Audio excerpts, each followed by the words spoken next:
ಕೋಲಾರದ ಟೌನ್ನಲ್ಲಿರುವ ಶ್ರೇಯಾ ಆಸ್ಪತ್ರೆ ಮುಂಭಾಗ ರೋಗಿಯ ಕುಟುಂಬಸ್ಥರು ಪ್ರತಿಭಟನೆ ನಡೆಸಿ ಆಸ್ಪತ್ರೆಯ ವೈದ್ಯರ ವಿರುದ್ಧ ಘೋಷಣೆ ಕೂಗಿ ಆಕ್ರೋಶ ವ್ಯಕ್ತಪಡಿಸಿದರು. ಆಸ್ಪತ್ರೆಯ ವೈದ್ಯಾಧಿಕಾರಿಗಳ ವಿರುದ್ಧ ಗಂಭೀರ ವೈದ್ಯಕೀಯ ನಿರ್ಲಕ್ಷ್ಯದ ಆರೋಪ ಕೇಳಿಬಂದಿದ್ದು, ಸಂಬಂಧಪಟ್ಟವರ ವಿರುದ್ಧ ಕಾನೂನು ಕ್ರಮ ಕೈಗೊಳ್ಳುವಂತೆ ಜಿಲ್ಲಾ ಆರೋಗ್ಯಾಧಿಕಾರಿ ಡಿಎಚ್ಒ ಅವರಿಗೆ ದೂರು ಸಲ್ಲಿಸಲಾಗಿದೆ. ಶ್ರೀನಿವಾಸಪುರ ತಾಲೂಕಿನ ರೋಣೂರು ಹೋಬಳಿಯ ಓಜಲಹಳ್ಳಿ ಗ್ರಾಮದ ಯಶಸ್ವಿನಿ ಎಂಬ ಮಹಿಳೆ ಕಿಡ್ನಿ ಸಮಸ್ಯೆಯಿಂದ ಬಳಲುತ್ತಿದ್ದು, ಚಿಕಿತ್ಸೆಗಾಗಿ ಶ್ರೇಯಾ ಆಸ್ಪತ್ರೆಗೆ ದಾಖಲಾಗಿದ್ದರು. ಆಸ್ಪತ್ರೆಯ ವೈದ್ಯಾಧಿಕಾರಿಗಳಾದ ಕೃಷ್ಣಯ್ಯ ಶೆಟ್ಟಿ ಹಾಗೂ ಇತರರು ಕಿಡ್ನಿ ಶಸ್ತ್ರಚಿಕಿತ್ಸೆ ವೇಳೆ ನಿರ್ಲಕ್ಷ್ಯ ತೋರಿದ್ದು, ಇದರಿಂದ ಕಿಡ್ನಿ, ಯೂರಿನ್ ಬ್ಲಾಡರ್ ಸೇರಿದಂತೆ ಇತರೆ ಅಂಗಾಂಗಗಳಿಗೆ ಹಾನಿಯಾಗಿದೆ ಎಂದು ಕುಟುಂಬಸ್ಥರು ಆರೋಪಿಸಿದ್ದಾರೆ. ಚಿಕಿತ್ಸೆ ಫಲಕಾರಿಯಾಗಿದೆ. ಮಹಿಳೆಯ ಆರೋಗ್ಯ ಸ್ಥಿತಿ ಹದಗೆಟ್ಟ ಹಿನ್ನೆಲೆ ಹೆಚ್ಚಿನ ಚಿಕಿತ್ಸೆಗೆ ಬೆಂಗಳೂರಿನ ಅಪೋಲೋ ಆಸ್ಪತ್ರೆಗೆ ದಾಖಲಿಸಲಾಗಿದೆ ಎಂದು ತಿಳಿಸಲಾಗಿದೆ. ಆಸ್ಪತ್ರೆಯ ನಿರ್ಲಕ್ಷ್ಯದಿಂದ ಕುಟುಂಬಕ್ಕೆ ಲಕ್ಷಾಂತರ ರೂಪಾಯಿ ವೆಚ್ಚವಾಗಿದ್ದು, ಇದಕ್ಕೆ ಆಸ್ಪತ್ರೆಯೇ ಹೊಣೆ ಎಂದು ದೂರಿನಲ್ಲಿ ಉಲ್ಲೇಖಿಸಲಾಗಿದೆ. ಇದೇ ವೇಳೆ ಕೆಲವು ತಿಂಗಳ ಹಿಂದೆ ಮಾಲೂರು ತಾಲೂಕಿನ ನಂಬಿಗಾನಹಳ್ಳಿ ಗ್ರಾಮದ 22 ವರ್ಷದ ದೀಪ್ತಿ ಎಂಬ ಯುವತಿ ಇದೇ ಆಸ್ಪತ್ರೆಯಲ್ಲಿ ಚಿಕಿತ್ಸೆ ಪಡೆಯುವ ಸಂದರ್ಭದಲ್ಲಿ ಮೃತಪಟ್ಟಿರುವುದಾಗಿ ದೂರುದಾರರು ಆರೋಪಿಸಿದ್ದಾರೆ. ಈ ಹಿನ್ನೆಲೆಯಲ್ಲಿ ಆಸ್ಪತ್ರೆಯ ಕಾರ್ಯವೈಖರಿಯ ಕುರಿತು ಸಮಗ್ರ ತನಿಖೆ ನಡೆಸಿ ತಪ್ಪಿತಸ್ಥರ ವಿರುದ್ಧ ಕಠಿಣ ಕಾನೂನು ಕ್ರಮ ಜರುಗಿಸಬೇಕು ಎಂದು ಆಗ್ರಹಿಸಲಾಗಿದೆ. ಯಶಸ್ವಿನಿಯ ಪತಿ ವಿನೋದ್ ಕುಮಾರ್ ಮಾಧ್ಯಮಗಳೊಂದಿಗೆ ಮಾತನಾಡಿ, ಸಾಮಾನ್ಯ ಕಿಡ್ನಿ ಸ್ಟೋನ್ ಸಮಸ್ಯೆಗೆ ದಾಖಲಾಗಿದ್ದ ರೋಗಿಗೆ ಚಿಕಿತ್ಸೆ ನೀಡುವ ವೇಳೆ ವೈದ್ಯರು ಯುರೇಟರ್ ಮೂತ್ರನಾಳ ಅನ್ನು ಸಂಪೂರ್ಣವಾಗಿ ಕತ್ತರಿಸಿ ತೀವ್ರ ರಕ್ತಸ್ರಾವಕ್ಕೆ ಕಾರಣವಾಗಿದ್ದಾರೆ ಎಂದು ಆರೋಪಿಸಿದರು. ವೈದ್ಯರ ಎಡವಟ್ಟಿನಿಂದ 4 ಪ್ರಮುಖ ಅಂಗಗಳಿಗೆ ಹಾನಿಯಾಗಿದ್ದು, ಪರಿಸ್ಥಿತಿ ಗಂಭೀರವಾದ ನಂತರ ಸತ್ಯವನ್ನು ಮುಚ್ಚಿಟ್ಟು ಹೆಚ್ಚಿನ ಚಿಕಿತ್ಸೆಗೆ ಬೆಂಗಳೂರಿಗೆ ರೆಫರ್ ಮಾಡಿದ್ದಾರೆ ಎಂದು ದೂರಿದರು. ಆಸ್ಪತ್ರೆಯಲ್ಲಿ ಅಗತ್ಯ ಮೂಲಸೌಕರ್ಯಗಳು ಹಾಗೂ ಸಿಟಿ ಸ್ಕ್ಯಾನ್ ಸೌಲಭ್ಯಗಳ ಕೊರತೆ ಇದ್ದರೂ ರೋಗಿಗಳನ್ನು ದಾಖಲಿಸಿಕೊಂಡು ಹಣ ವಸೂಲಿ ಮಾಡಲಾಗುತ್ತಿದೆ ಎಂದು ಸಂಬಂಧಿಕರು ಆರೋಪಿಸಿದ್ದು, ಆಸ್ಪತ್ರೆಯ ವಿರುದ್ಧ ಸಿಒಡಿ ತನಿಖೆ ನಡೆಸಿ ಸಂತ್ರಸ್ತ ಕುಟುಂಬಗಳಿಗೆ ಸೂಕ್ತ ಪರಿಹಾರ ನೀಡಬೇಕು ಹಾಗೂ ಆಸ್ಪತ್ರೆಯನ್ನು ಮುಚ್ಚುವಂತೆ ಸರ್ಕಾರ ಕ್ರಮ ಕೈಗೊಳ್ಳಬೇಕು ಎಂದು ಒತ್ತಾಯಿಸಿದ್ದಾರೆ. ಕಿಡ್ನಿ ಸ್ಟೋನ್ ಚಿಕಿತ್ಸೆಗಂತ ಇಲ್ಲಿ ಹಾಸ್ಪಿಟಲ್ ಬರ್ತೀವಿ, Shreya hospital Kolar.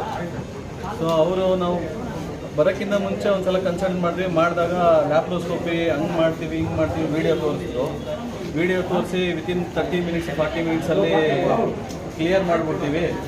So stone ಲೇಸರಲ್ಲಿ ಟ್ರೀಟ್ಮೆಂಟ್ ಈಸಿಯಾಗಿ ಮಾಡಿಬಿಡ್ತೀವಿ, ಏನೋ ತೊಂದರೆ ಇಲ್ಲ ಅಂತ ಹೇಳಿದ್ರು. ಸೊ ಅದಾದಮೇಲೆ ನಾವು ಜಾಯ್ನ್ ಆದಮೇಲೆ ಅಡ್ಮಿಟ್ ಆದಮೇಲೆ ಏಪ್ರಿಲ್ 10 ಶಸ್ತ್ರಚಿಕಿತ್ಸೆ ಪ್ಲ್ಯಾನ್ ಮಾಡಿದ್ದು. ಏಪ್ರಿಲ್ 10ರಂದು 2 ಗಂಟೆಗೆ ಪೇಷಂಟ್ ಓಟಿಗೆ ಕರ್ಕೊತಾರೆ. ಓಟಿಗೆ ಕರ್ಕೊಂಡು ಆದಮೇಲೆ ಇಲ್ಲಿ ನಾವು ಬಿಫೋರ್ ಕನ್ಸಲ್ಟ್ ಮಾಡೋದು ಕೇಳಿದ್ದೀವಿ, ಸಿಟಿ ಸ್ಕ್ಯಾನ್ ಇದೆ ಅಂತ ಹೇಳಿದ್ದಾರೆ ಡಾಕ್ಟರ್. ಬಟ್ ಇಲ್ಲಿ ಯಾವುದೇ ರೀತಿ ಏನೂ ಅನುಕೂಲ ಇಲ್ಲ. ಅವ್ರು ಮಾಡೋದು ಶಸ್ತ್ರಚಿಕಿತ್ಸೆ ಬ್ಲೈಂಡ್ ಆಗಿ, ಅದು ಮತ್ತು ಯುರೇಟರನ್ನು ಕಂಪ್ಲೀಟಾಗಿ ಡ್ಯಾಮೇಜ್ ಮಾಡಿದ್ರು. ಪೇಷಂಟ್ಗೆ ಡ್ಯಾಮೇಜ್ ಮಾಡಿ ಈ ಥರ ತೊಂದರೆ ಆಗಿದೆ, ಪೇಷಂಟ್ ಬೇರೆ ಕಡೆ ಕರ್ಕೊಂಡೋಗಿ ಅಂತಲೂ ಹೇಳಿಲ್ಲ. ಅವ್ರು ನಿರ್ಲಕ್ಷ್ಯ ಮಾಡಿ ಸ್ಟಂಟ್ ಕೂತಿಲ್ಲ, ಸ್ಟಂಟ್ ಹಾಕಿದ್ದೀವಿ, ಸೊ ಸ್ಟಂಟ್ ಕೂತಿಲ್ಲ ಅಂತ ನಮ್ಗೆ ಹೇಳಿದ್ದು. ಪ್ರೊಸೀಜರು ಒಂದೇ ದಿನ ಮಾಡಲ್ಲ. ಫಸ್ಟ್ ಅಡ್ಮಿಟ್ ಆದಾಗ ಸ್ಟಂಟ್ ಹಾಕ್ತೀವಿ, ಸ್ಟಂಟ್ ಹಾಕಿ 15 ದಿನಕ್ಕೆ ಲ್ಯಾಪ್ರೋಸ್ಕೋಪಿ ಪ್ರೊಸೀಜರ್ ಮಾಡ್ತೀವಿ. ಅದೇನೋ ಅಷ್ಟು ದಿನ ಟೈಮ್ ಕೊಡಲಿಲ್ಲ. ಒಂದೇ ಸಲ ಹಾಸ್ಪಿಟ್ಲ್ ಅಡ್ಮಿಟ್ ಆದ ದಿನ ಅವತ್ತೇ ಸರ್ಜರಿ ಮಾಡಿದ್ರು, ಅವತ್ತೇ ಡ್ಯಾಮೇಜ್ ಮಾಡಿದ್ರು. ಅವತ್ತು ಇಲ್ಲಿಂದ ಬೇರೆ ಕಡೆ ಹೋಗಿ ಅಂತ ಹೇಳ್ತಿದ್ದಾರೆ, ಈ ಥರ ಸ್ಟಂಟ್ ಕೂಡಲಿಲ್ಲ ಅಂತ. ಬಟ್ ಈ ಥರ ನಮ್ಮ ಕಡೆಯಿಂದ ಡ್ಯಾಮೇಜ್ ಆಗಿದೆ ಅಂತ ಒಪ್ಪಲಿಲ್ಲ, ಅವರು ಒಪ್ಕೊಳ್ಳಿಲ್ಲ. ಕೃಷ್ಣಯ್ಯ ಶೆಟ್ಟಿ ಶ್ರೇಯಸ್ ಹಾಸ್ಪಿಟ್ಲು. ಸೊ ಮತ್ತೆ ಬಂದು ಕೇಳಿದಾಗ ಉಡಾಪೆ ಉತ್ತರ, ಆಗತ್ತೆ, ಏನು ಮಾಡೋಕ್ಕಾಗತ್ತೆ ಅಂತ ಹೇಳ್ತಾರೆ. ಒಬ್ಬ ವೈದ್ಯರಾಗಿ ಆಗತ್ತೆ ಅಂದರೆ ಇವ್ರು ಏನಕ್ಕೆ ಶಸ್ತ್ರಚಿಕಿತ್ಸೆ ಮಾಡ್ಬೋದು? ಶಸ್ತ್ರಚಿಕಿತ್ಸೆ ಮಾಡ್ತೀನಿ ಅವ್ರು ಕಾನ್ಫಿಡೆಂಟ್ ಇದ್ದಾಗೆ ಪೇಷಂಟ್ಗೆ ಟ್ರೀಟ್ಮೆಂಟ್ ಕೊಡಬೇಕಲ್ವಾ? ಏನೂ ಮಾಡೋಕ್ಕಾಗ್ತಿರಾನೇ ಸುಮ್ಮನೆ ಉಡಾಪೆಯಾಗಿ ಪೇಷಂಟ್ಸ್ ಕರ್ಕೊಂಡು ದುಡ್ಡು ಮಾಡೋಕ್ಕೆ ಡ್ಯಾಮೇಜ್ ಮಾಡಿ ಬೇರೆ ಕಡೆ ಕಳಿಸ್ತೀವಿ. ಸೊ ಬೇರೆ ಕಡೆ ಕಳಿಸಿದ್ದಕ್ಕೆ ಈಗ ನಾವು ಒಂದು ಸಮಸ್ಯೆ ಇದ್ದಿದ್ದು, ಒಂದು ಸಮಸ್ಯೆಯಿಂದ 4 ಆರ್ಗನ್ಸ್ ಪ್ರಾಬ್ಲಮ್ ಮಾಡಿದ್ದೀವಿ. ಒಂದು ಕಿಡ್ನಿ PCN ಮಾಡಿದ್ರು, ಒಂದು ಯುರೇಟರ್ ಕಂಪ್ಲೀಟ್ ಕನೆಕ್ಷನ್ ಇಲ್ಲ ಕಿಡ್ನಿಗೆ, ಇನ್ನೊಂದು ಯೂಟ್ರಸ್ ಕನೆಕ್ಟ್ ಮಾಡಿ, ಇನ್ನೊಂದು ಸ್ಮಾಲ್ ಇಂಟೆಸ್ಟೈನಿಂದ 20 ಸೆಂಟಿಮೀಟರ್ ಲೆಂತ್ ತಗೊಂಡು ಇದಕ್ಕೆ ಆಸ್ ಎ ಯುರೇಟರ್ ಆಗಿ ಇಂಪ್ಲಾಂಟೇಷನ್ ಮಾಡಿ. ಸೊ ಇಷ್ಟೊಂದು ತೊಂದರೆ ಮಾಡಿದ್ದೀವಿ. ದಯವಿಟ್ಟು ಇದು ಮುಂದೆ ಈ ಹಾಸ್ಪಿಟ್ಲಿಗೆ ಬರಬೇಕು ಅಂದರೆ ಪೇಷಂಟು ಒಂದು ಸಲ ಇವ್ರ ಬಗ್ಗೆ ತಿಳ್ಕೊಂಡು ಇಲ್ಲಿವರೆಗೂ ಬಂದಿದೆ. ಸರಿ, ನಿಮಗೆ ಮಾತ್ರ ಈ ಥರ ಬೇರೆಯವ್ರಿಗೆ ಮುಂಚೆ ನಂಬಿಗಾನಹಳ್ಳಿ 2024ರಲ್ಲಿ ಒಬ್ಬರದ್ದು ಪೇಷಂಟ್ ದೀಪ್ತಿ ಅನ್ನೋ ಪೇಷಂಟ್ ಈಗಲೂ ಎಲ್ಲ ಮೀಡಿಯಾದಲ್ಲಿ ಇದೆ. 22 ವರ್ಷದ ಹುಡುಗಿ ಇಲ್ಲೇ ಡೆತ್ ಮಾಡಿದ್ದಾರೆ. ಫೀಸಲ್ಲಿ ಎಷ್ಟು ಕಟ್ಟಿದೆ ಸರ್? ಅವರು ಕಿಡ್ನಿ ಸ್ಟೋನ್ಗೆ ಹೇಳಿದ್ದು 1,20,000ದಿಂದ 1,50,000 ಇಷ್ಟು ಚಾರ್ಜಸ್ಸು ಇಷ್ಟು ಫಿಕ್ಸ್ ಆಗುತ್ತೆ.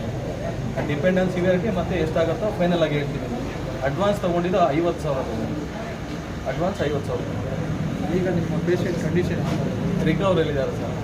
ನೀವು ರಿಕವರಿ ಬೇರೆ ಹಾಸ್ಪಿಟ್ಲಿಗೆ ಕರ್ಕೊಂಡೋಗಿ ಅಲ್ಲಿ ಸರ್ ಕಿಡ್ನಿ ಸ್ಟೋನ್ ಇಲ್ಲಿ ಬಂದರೆ ಏನು ಯಾವ ಥರ ಟ್ರೀಟ್ಮೆಂಟ್ ಕೊಡ್ತಾರೆ ಕಿಡ್ನಿ ಸ್ಟೋನ್? ಇವರು ಲ್ಯಾಪ್ರೋಸ್ಕೋಪಿ ಅಂತಾರೆ ಸರ್. ಲ್ಯಾಪ್ರೋಸ್ಕೋಪಿ ನಾವೇನು ಮಾಡ್ತೀವಿ ಓಟಿಯಲ್ಲಿ ಕರ್ಕೊಂಡೋಗಿ 1 ಅವರ್ಗೆ ಹೊರಗಡೆ ಕರ್ಕೊಬಂದು ಸ್ಟಂಟ್ ಕೂತಿಲ್ಲ. ನಮಗೆ ಫಸ್ಟ್ ಕಿಡ್ನಿ ಸ್ಟೋನ್ ಪ್ರೊಸೀಜರ್ ಹೇಳಿದ್ದೆ ಅವರು. ಫಸ್ಟು ಟ್ಯೂಬ್ ನ್ಯಾರೋ ಇದ್ದರೆ ಸ್ಟಂಟ್ ಮಾಡ್ತೀವಿ, ಸ್ಟಂಟ್ ಮಾಡಿ ಮೆಡಿಸಿನ್ ಒಂದು 15 ದಿನ ಕೊಡ್ತೀವಿ, 15 ದಿನ ಆದಮೇಲೆ ಸರ್ಜಿಕಲ್ ಪ್ರೊಸೀಜರ್ ಮಾಡ್ತೀವಿ. ಸೊ ಅದು ಏನು ಮಾಡಿದಿರ, ಒಂದು ಟ್ಯೂಬ್ ನ್ಯಾರೋ ಇದ್ರೇ ಅಲ್ವಾ ಡ್ಯಾಮೇಜ್ ಆಗೋದು. ಸೊ ಒಂದೇ ಸಲ ಎಲ್ಲ ಪ್ರಯತ್ನ ಮಾಡಿದ್ದಾರೆ. ಸೊ ಮಾಡಿದಾಗ ಯೂರೇಟ್ರ ನಮ್ಮ ಎಲ್ಲರ ಬಾಡಿಯಲ್ಲಿ ತಿನ್ನಾಗೆ ಇರುತ್ತೆ, ಡ್ಯಾಮೇಜ್ ಮಾಡಿದ್ದಾರೆ, ಫುಲ್ ಕಂಪ್ಲೀಟಾಗಿ ಕನೆಕ್ಷನ್ ಇಲ್ಲದಂಗೆ ಮಾಡಿದ್ದಾರೆ. ಇವತ್ತು TH ಅವರು ಮತ್ತು ಡಿಫಾರ್ಮರ್ಸ್ ಏನು ಹೇಳಿದ್ರು ಅವಾಗೇನು ಬಂದು ಸ್ವಲ್ಪ ಭರವಸೆ ಕೊಟ್ಟರು ಇದ್ರ ಬಗ್ಗೆ ತನಿಖೆ ಮಾಡ್ತೀವಿ ಅಂತ. ಮುಂದೆ ಏನು ಮಾಡ್ತಾರೆ ಅಂತ ನೋಡೋಣ. ಜನರಿಗೆ ಏನು ಹೇಳಕ್ಕೆ ಇಷ್ಟಪಡ್ತಾರೆ? ದಯವಿಟ್ಟು ಈ ಹಾಸ್ಪಿಟಲ್ ಬರೋಕ್ಕಿಂತ ಮುಂಚೆ ಎಚ್ಚರ ವಹಿಸಿ ಅಷ್ಟೇ. ಅಲ್ಲೇ ಬೇಡಿ ವಿನೋದ್